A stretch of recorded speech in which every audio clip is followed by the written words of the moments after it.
Here we are, public interest before corporate interests, YouTube presentation. First week in spring.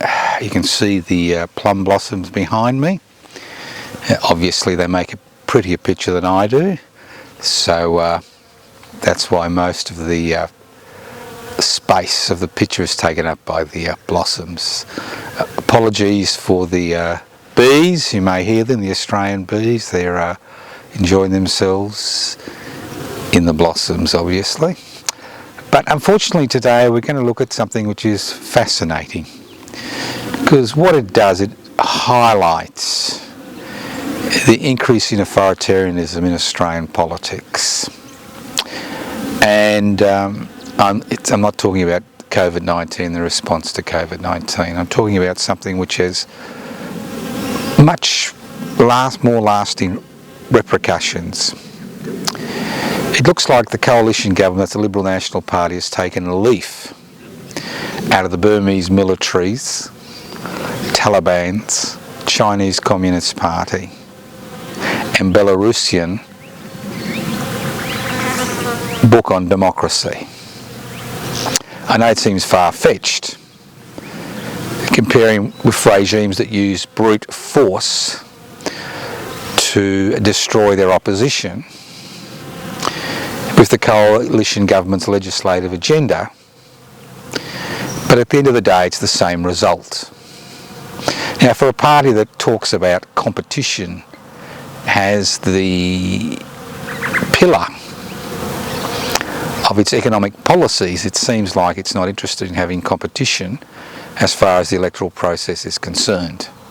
And this should be a huge concern to most Australians. On the 12th of August 2021, the Liberal National Party introduced the Registered Parties Integrity Bill. Sounds nice. Registered Parties Integrity Bill. Let's get these political parties, been following the rules. Well, it's much more different to that. What we've seen over the last few decades is a removal of the ability of people to freely choose candidates by the passage of legislation which has destroyed the ability of opposition groups to conduct campaigns during federal elections. I'll give you some examples. They're small examples, but they will give you an indication of what's been happening. The financial cost to stand as a candidate has increased dramatically. $2,000 for one Senate candidate, $4,000 for two, and the list goes on and on. It may be easy for some political parties to raise that type of capital, considering the favours they do for the business sector and the corporate sector or the labour sector, but it's much more difficult for other political parties. We've also seen a rise in the cost to stand in the House of Representatives. Not only that, but legislation has been fine-tuned to such an example that if you're a Senate candidate and you're part of a team of two, you have the privilege of having your box above the line, which makes it much easier to direct people to vote for you. But if you're a registered political party, you're allowed to have the name of your political party you represent next to that box so that people know who they're voting for. But if you're an independent candidate, you cannot put the word independent next to the box. That's right. You cannot put the word independent next to the box. And that's been in the legislation for at least 12 to 13 years. So again, these are small changes which stop minor political parties and independents from standing as candidates. Now, the Registered Party's Integrity Bill is a step too far. It is designed to decrease the number of political parties that can actually stand candidates in elections, like the Iranian elections, where the mullahs determine who the candidates are, and the Russian elections, where the oligarchy determines who the electors are. We find ourselves in a similar situation, where through legislation, the government is attempting to stymie opposition groups. And there is one very good reason that they've introduced this legislation. Over the last 2 decades, the two-party system has collapsed. People are no longer welded to the Liberal National Party or the Labor Party, and an increasing proportion of people are giving their votes to minor parties, not just the Greens, but minor parties. And up till this legislation was introduced into Parliament, a minor party needed 500 members on the electoral roll to apply for registration as a political party. Now, registration as a political party does give you some advantage as far as elections are concerned. It means that you do not have to obtain endorsements from electors. You do not have to find 50 people in that electorate to stand as a candidate, and you do not need to find 100 people to stand as a Senate candidate. Automatically, as a registered political party, you can stand any candidate in any by-election and any federal election you like, as long as you are able to cough up the money to stand. Now, what's been happening in the latest opinion polls have highlighted this. Now, I must apologise for the birds. They're getting a little bit towy up there because there's a cat wandering around, but obviously you can't see any of this. So they're sending the cat on its way. If you think birds don't fight for themselves, think again. So getting back to what we were talking about. So, choice. Elections are about choices, are about you voting for candidates who best represent what you would like to happen. Now, representative democracy is based on the concept of you giving a representative a signed blank cheque to make decisions for you over the next 3 to 4 years. It's very different to direct democracy, where you make decisions regarding particular issues and then elect or appoint delegates to coordinate those issues at a local, regional and national and possibly even international level. So representative democracy is based on trust. And if you cannot trust the people you vote for, voting becomes almost meaningless. Now, in this country, because so few people bothered to vote in federal elections in the 1920s, the federal government introduced compulsory voting and compulsory enrolment. And despite Herculean efforts by the Australian Electoral Commission to enrol people, increasing number of Australians are not enrolling to vote, not voting at all, or voting informal, because they are disgusted with the political process. And the current bill before Parliament, the Registered Party's Integrity Bill, will reinforce people's opinion that parliamentary democracy is little more than 2 minutes of illusory power. Because what the bill does is two things. One, at a stroke of a pen, it increases the number of people that a political party needs to have before it can apply for registration from 500 members on the electoral roll to 1,500 members on the electoral roll.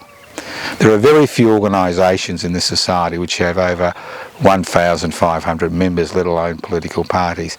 And considering the number of people joining political parties has continued to decrease over the last decade, this legislation is aimed to remove a large proportion of the minor parties which are currently registered, there are about 66 minor parties, there are about 66 political parties registered to stand for federal elections, and about 50 to 55 are minor parties.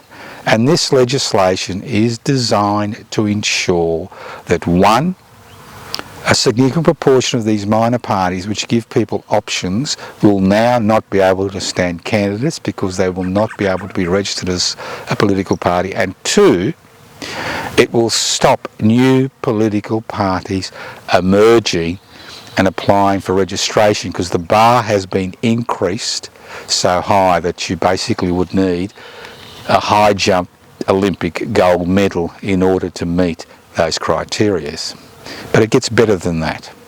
Not only is this part of the legislation, there's also a second section to the legislation which is quite extraordinary, even more extraordinary than increasing the membership for a registered political party from 500 to 1,500.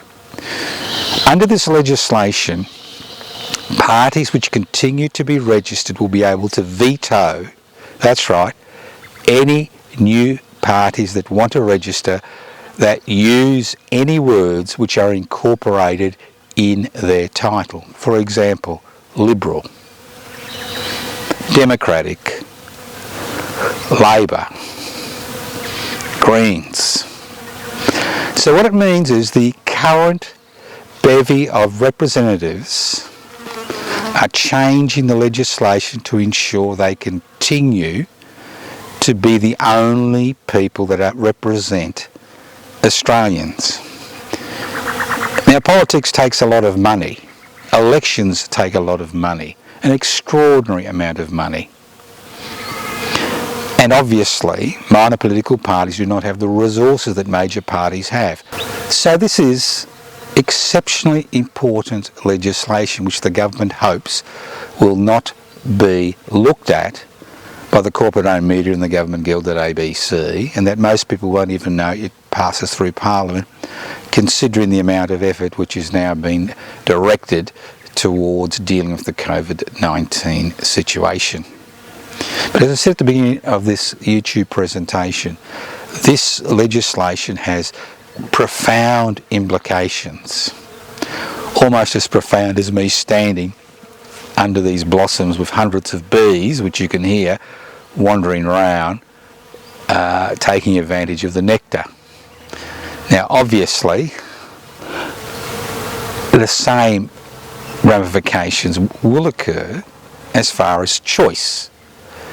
If the government passes legislation which restricts the ability of political groups to campaign and be registered and stand candidates, and prevent them from using words which are universal, which don't particularly belong to a political party. For example, how can you call the Liberal Party Liberal when it continues to pass authoritarian legislation?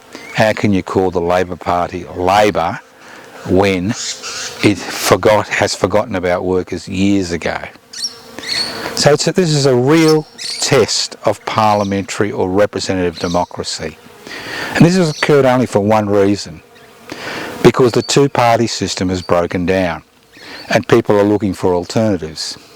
At the last federal election, we saw the largest vote ever for independent parties and independent candidates and minor parties. Not enough to push people over the line, but enough to determine the outcomes of elections. And that's the issue that we face today.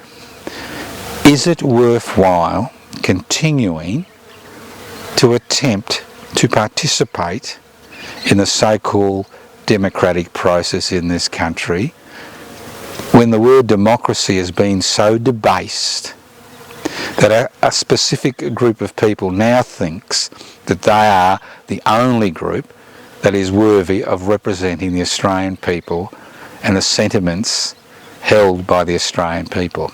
Do we really want to find ourselves in a situation that the Burmese, the people of Afghanistan, the people of Iran, the people of Iraq, and the list goes on and on, people of Russia find themselves in? because this legislation ensures that this is what will occur in this country. It is the utmost hypocrisy for the Liberal Party to talk about the loss of democracy in Hong Kong, to talk about the loss of democracy in Belarusia, to talk about the loss of democracy in Burma, while it actively campaigns and passes legislation to restrict the choice voters have. If this continues, if this legislation goes past Parliament and this continues, about the only hope that Australians have is to organise mass boycotts of the next federal election. Because what's the point of participating in an election where the result is a foregone conclusion, because any legitimate opposition is no longer allowed to stand candidates or work towards registration as a registered political party. So this so-called Registered Parties Integrity Bill has nothing to do with integrity. It has nothing to do with democracy. It doesn't even have anything to do with representative democracy. It's all about ensuring that small section of society that owns the means of production, distribution, exchange and communication continue to pull the parliamentary puppet strings. Australians are sick and tired of living, an increasing number of Australians are sick and tired of living in a society where decisions are made outside Parliament, where their future is determined by people who they don't elect. They're sick and tired of living in a society where wealth continues to drift into the hands of an increasingly small minority. Public interest before corporate interest will continue campaigning. We will continue to ask you to join us, whether the membership to become a registered political party is 500 or 1,500, whether legislation is passed to restrict participation is passed or not is irrelevant. What's relevant is that we use every legal means possible: strikes, occupations, direct actions, protest, petitions, boycotts, and the list goes on, to ensure that democracy is rule of the people, by the people, for the people, not rule of a minority for a minority. Think very clearly about this legislation. It will pass both houses of Parliament. There is no way the Labor Party will oppose this legislation. If they do, good luck to them. But unfortunately, the way the legislation is structured, it is in the best interests of those that currently hold power in Parliament to continue to hold power. This is nothing more, as I said at the beginning of this YouTube presentation, as the coalition government tearing a leaf out of the Taliban's, the Burmese militaries, the Russian oligarchies, and the Chinese Communist Party, the book on democracy.